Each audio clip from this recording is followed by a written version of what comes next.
কেউ জানেন না, তাই না? কেউ জানেন না। হ্যাঁ, না, আমি প্রশ্ন করে আলোচনা শুরু করছি, এটা আমার অভ্যাস। যেহেতু বিশ্ববিদ্যালয়ের শিক্ষকতা করেছি, জটিল আলোচনা হলে একটু প্রশ্ন উত্তর করে নিই আমি। আমরা মুসলিম, আমরা মুমিন, আল্লাহ অর্থ কিন্তু জানি না।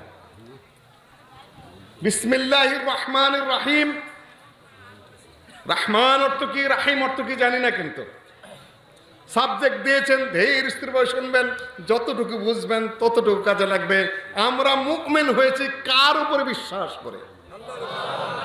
সেই আল্লাহর অর্থ কি?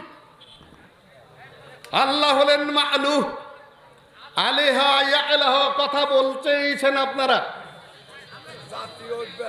ধৈর্য ধরে চুপচাপ দাঁড়ান, না হলে বসুন। বসাটা হলো উত্তম, দাঁড়ালে সওয়াব হবে কিন্তু ফজিলতটা পাবেন না। আল্লাহর পক্ষ থেকে অনেক রহমত হবে। কথাটা বলবেন না মেহেরবানি করে।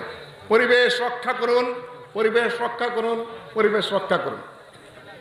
সম্মানিত উপস্থিতি, এলাহ অর্থ হলো মা'লুহ, এলার সাথে আলিফ লাম লেগে হলো আল্লাহ। মা'লুহ মানে হলো মা'বুদ, যার ইবাদত করা হয়, যার দাসত্ব করা হয়, যার গোলামি করা হয়, যার জন্য ঠায় দাঁড়ানো হয়, যার জন্য রুকু করা হয়, যার জন্য সাজদা করা হয়, যার কাছে দোয়া করা হয়, যার কাছে আশ্রয় প্রার্থনা করা হয়, বিপদে যাকে ডাকা হয়, যার নামে কসম খাওয়া হয়, যার নামে নজর মান্নত করা হয়, তিনি হলেন কে? তিনি হলেন এলাহ, অর্থাৎ মা'বুদ, মা'লুহ, যার ইবাদত করা হয়। যে কয়টা বললাম তার সবই কিন্তু ইবাদত। একটু ধীরে বুঝতে হবে, ইনশাআল্লাহ মাথায় তুলে নিয়ে যাবেন, চিরজীবন মনে থাকবে। কোরআনে কারিমে এসেছে, আমি সূরা তাহা থেকে আপনাদের সামনে তেলাওয়াত করেছি, আল্লাহু লা ইলাহা ইল্লাহু লাহুল আসমাউল হুসনা। আল্লাহ হলেন তিনি, যিনি ছাড়া কোনো সত্যিকারের মাবুদ নেই। লাহুল আসমাউল হুসনা, তার রয়েছে অনেক সৎ সুন্দর অর্থবোধক নাম বিশিষ্ট গুণাবলী। পরে আসতেছে, আমি ধীরে বোঝার চেষ্টা করতে হবে। মূসা আলাইহিস সালাতু ওয়াস সালাম যখন তুর পাহাড়ের কাছে চলে গেলেন, রাত্রের অন্ধকারে 10 বছর শ্বশুরের খেদমত করেছেন মহারানা স্বরূপ, নবী শুআইবের মত।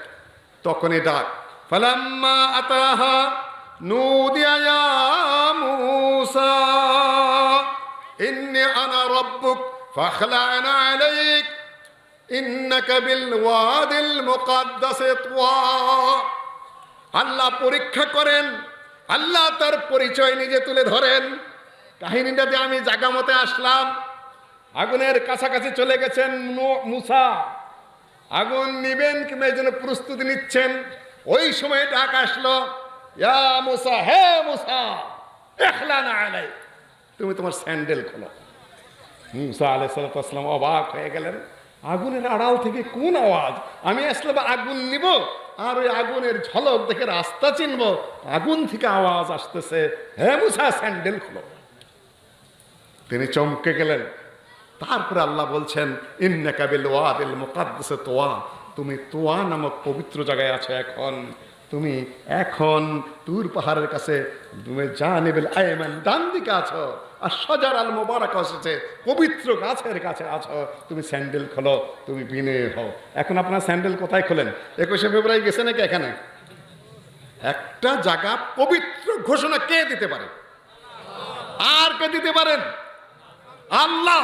কাবা পবিত্র, আরাফার মাঠ, মিনার অঞ্চল, মসজিদ। আর ওইখানে বলা হলো মূসাকে, আপনারা এই পবিত্রতা কোথা থেকে ঘোষণা করলেন? শরীয়ত মেনে চলার চেষ্টা করুন, শরীয়ত বোঝার চেষ্টা করুন, তাওহীদ বোঝার চেষ্টা করুন, শিরক বোঝার চেষ্টা করুন। ইন্নাকা বিল ওয়াদিল মুকাদ্দাসি তুওয়া।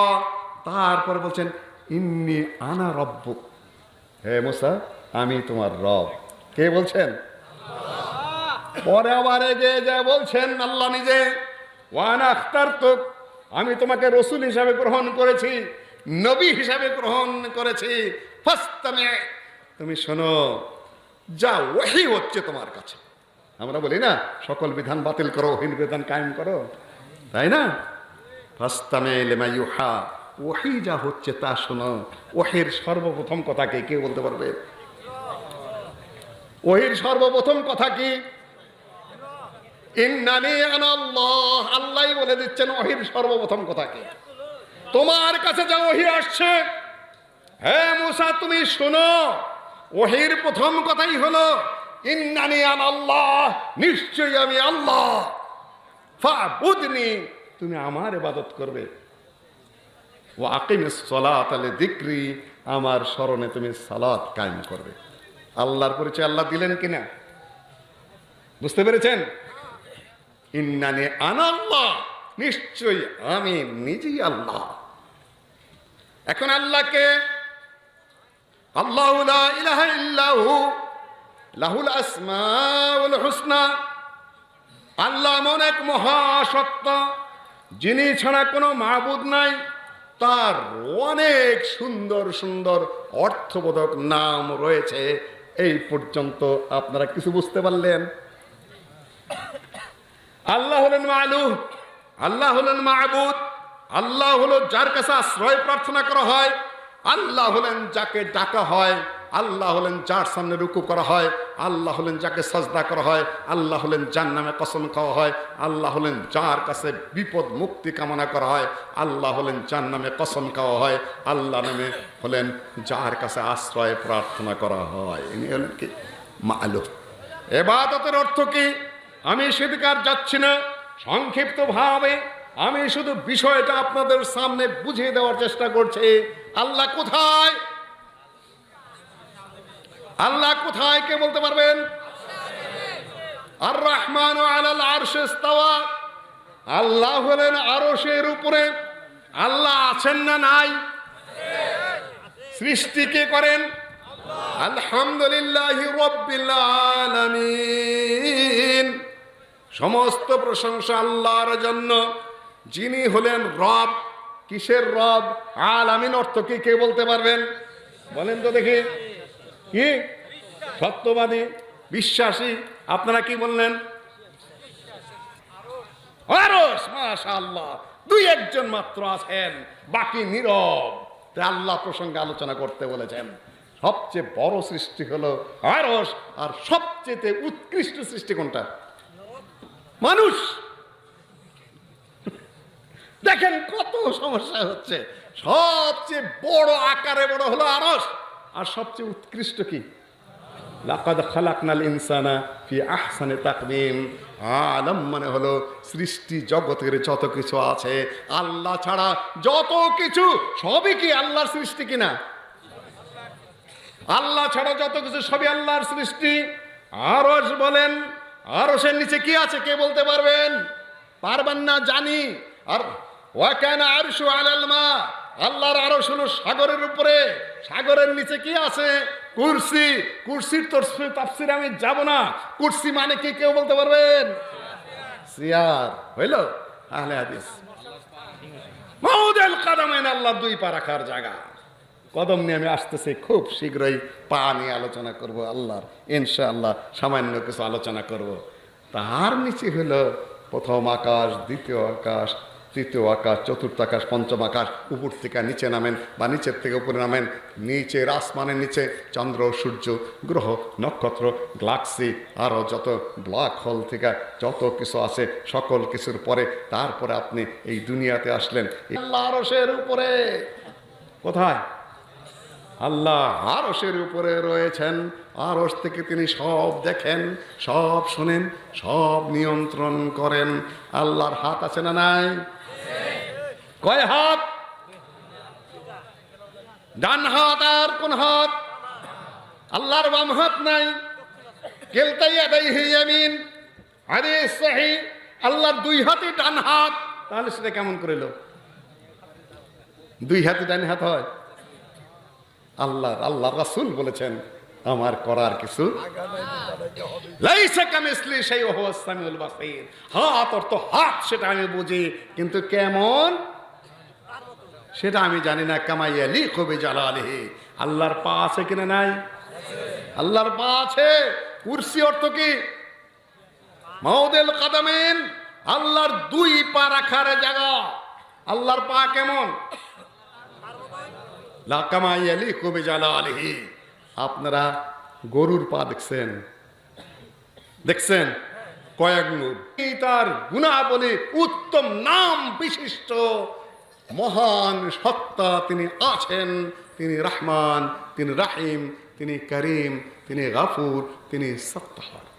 কিয়ামতের দিন যখন মানুষকে জাহান্নামে দেওয়া হবে, নবী মুহাম্মদ সাল্লাল্লাহু আলাইহি সাল্লামকে সুপারিশের ক্ষমতা দেওয়া হবে। আল্লাহর নবী বলেন যে আমি সাজদায় পড়ে থাকব, আল্লাহ কিছু দোয়া আমাকে শিখিয়ে দিবেন। এখন আমি বলতে পারছি না, ভুলে গেছি। আল্লাহর নবী বলেন আমি সিজদায় পড়ে থাকবো দীর্ঘ সময়, সেই শিখানো দোয়াগুলো আমি পাঠ করতে থাকবো। দীর্ঘ সময় পরে আল্লাহ বলবেন, ইয়া মুহাম্মদ, হে মুহাম্মদ, মাথা উঁচু করো, সালতোতা, তুমি চাও তোমাকে দেওয়া হবে, এসফা তো সাফা, তুমি সুপারিশ করো, তোমার সুপারিশ গ্রহণ করা হবে। আল্লাহ নবী মাথা তুলবেন, মাথা তুলে বলবেন, ইয়া রাব্বাল আলামিন, আমার গুনাহগার উম্মতরা জাহান্নামে চলে গেছে, তুমি একটু দয়া করে তাদেরকে মুক্ত করে দাও।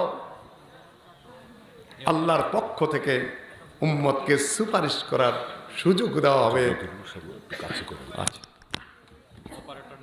আচ্ছা ঠিক আছে, ঠিক আছে, আমার এটা হয়, এটা আমার নিজস্ব সময়। ইমান আছে, আল্লাহ নবী সুপারিশ করে জাহান্নাম থেকে বের করে নিয়ে আসবেন। যার মনের মধ্যে কম পরিমাণে ইমান আছে তাকে বের করে নিয়ে আসবেন। যার মনের মধ্যে পরমাণু পরিমাণ ইমান আছে তাকেও বের করে নিয়ে আসবেন। আল্লাহ আরও কয়েকজনকে সুপারিশের দায়িত্ব দিবেন। নিকট আত্মীয় যারা আলেম হাফেজ নেক বান্দা আছে তাদেরকেও সুপারিশ করার সুযোগ দিবেন। অন্যান্য নবীদেরকে সুপারিশ করার সুযোগ দিবেন। সিদ্দিকদের সুপারিশ করার সুযোগ দিবেন। সকলেই সুপারিশ করে করে জাহান্নাম থেকে বের করে নিয়ে আসবে।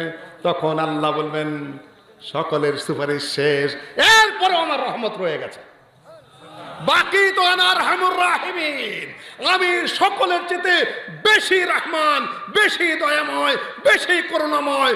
সকলেরটা শেষ হয়ে যাওয়ার পরেও হে জাহান্নামবাসী, তোরা নিরাশ হোস না, আমারটা রয়ে গেছে। তখন আল্লাহ ইয়াকবিদ কাবদাতান, আল্লাহ জাহান্নামের মধ্যে নিজের হাতের কবজা দিয়ে একটা কি ধরনের খাবলা দেবেন, বাকিগুলাকে বের করে নিয়ে আসবেন। তাহলে কি আছে? আল্লাহর হাত আছে, খাবলা দিয়ে বের করে নিয়ে আসবেন। কিন্তু বের হতে পারবে না কে কে? মুশরিক আর বেনামাজি। বেনামাজি বের হবে না, এটা টাচ দিয়ে যায়। এটা যদি এখন আমার আলোচ্য বিষয় নয়, বেনামাজি বের হবে না। এই জন্য ওই যে হাদিসটা বলা হয় এক ওয়াক্ত নামাজ বাদ দিলে কত হোক বা জাহান্নামে থাকবে, জাল বাতিল কথা। তার মানে বেনামাজির গুনার হিসাব আছে নাকি? যদি 80 হোক বা হিসাব করেন তাহলে কি বেনামাজির গুনার হিসাব আছে? সংখ্যা নির্ণয় করা যাবে। 100 ওয়াক্ত বাদ দিছে, এত হোক বা হলো, তাই না? বেনামাজির গুনার কোনো হিসাব নাই। বেনামাজি যখন নামাজ বাদ দিল ওই মুহূর্তে কাফের। তার আবার হিসাব কি? তাওহীদ নাই। বেনামাজি যে মুহূর্তে নামাজ বাদ দিল ওই মুহূর্তে সে কাফের, ওই মুহূর্তে সে মুশরিক। বাইনাল আবদ বাইনার রাজুলে ওয়াশ শিরকি ওয়াল কুফরে তারকুস সালাহ। আল্লাহর মুমিন বান্দা, আল্লাহর মুসলিম বান্দা আর মুশরিক এবং কাফেরের মধ্যে আমলের দিক ঠিকটা আমল আছে। ওই আমলটা বাদ দিলে মানুষ মুশরিক এবং কাফের হয়ে যায়। সেটা কি? কোনো সুখ স্বপ্নে ভুগবেন না যে সালাত বাদ দিলে জাহান্নাম থেকে বেরিয়ে আসতে